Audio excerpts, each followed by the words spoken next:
Hi అండి అందరికీ. ఈరోజు మన రెసిపీ ఏంటంటే ఈవినింగ్ స్నాక్‌కి ఎగ్ లాలీపాప్ చేస్తాను. టేస్ట్ అయితే చాలా బాగుంటుంది. పిల్లలకైనా పెద్దలకైనా చాలా ఇష్టంగా తింటారు. ఒకసారి మీరు కూడా ట్రై చేయండి. ఇది ఈజీ ప్రాసెసే, పెద్ద టైం ఏం పట్టదు. ఒక 10-15 మినిట్స్లో అయితే అయిపోతుంది. ముందుగా అయితే ఉడకపెట్టుకుని పక్కన పెట్టుకున్న కోడిగుడ్లని సన్నగా తురుముకొని ఒక ప్లేట్లోకి వేసుకోవాలి.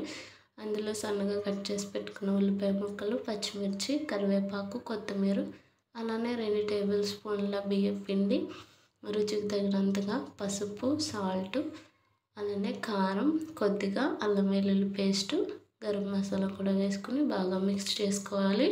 ఈ మిక్స్చర్ని వాటర్ లేకుండానే బాగా మిక్స్ చేసుకోవాలి. వాటర్ వేసుకుంటే మళ్ళీ ఉండల కింద అవ్వవు, బాగా జారుగా అవుతాయి. చేతికి ఆయిల్ అప్లై చేసుకుని ఉండలుగా చుట్టుకుంటే సరిపోతుంది. మీకు ఏ సైజులో కావాలంటే ఆ సైజులో.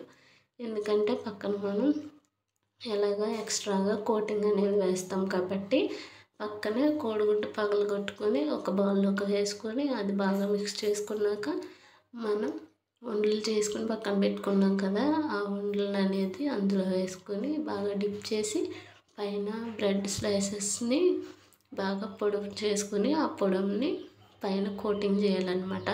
టేస్ట్ అయితే చాలా బాగుంటుంది. ఒకసారి మీరు కూడా ట్రై చేయండి. పక్కన ప్యాన్ పెట్టుకొని ఆయిల్ హీట్ చేసుకోవాలి. డీప్ ఫ్రైకి సరిపడా ఆయిల్ హీట్ అయ్యాక మనం ఉండలు చేసుకుని పక్కన పెట్టుకుంటాం కదా, ఆ ఉండల్ని ఎగ్లో వేసుకొని బాగా డిప్ చేసి పైన బ్రెడ్ని కోటింగ్ చేసి వేడి వేడి ఆయిల్లో వేసుకుంటే ఇది మొత్తం మాడనివ్వకూడదు. జస్ట్ గోల్డెన్ కలర్లోకి వస్తే సరిపోతుంది. మొత్తం మాడితే టేస్ట్ అనేది మారిపోతుంది అనమాట. లో ఫ్లేమ్లో పెట్టుకుంటూ ఉడికించుకుంటేనే బాగుంటుంది. హై ఫ్లేమ్లో పెట్టుకుంటే మనకి పైన బ్రెడ్ స్లైసెస్ది పడుము ఉంటుంది కదా, అది మొత్తం మాడిపోతుంది అనమాట. టేస్ట్ కూడా మాడే స్మెల్ అలా వస్తుంది. కాబట్టి మంటలు అనేది అడ్జస్ట్ చేసుకుంటూ దీన్ని ఉడికించుకోవాలి. టేస్ట్ అయితే మాత్రం చాలా బాగుంటుంది.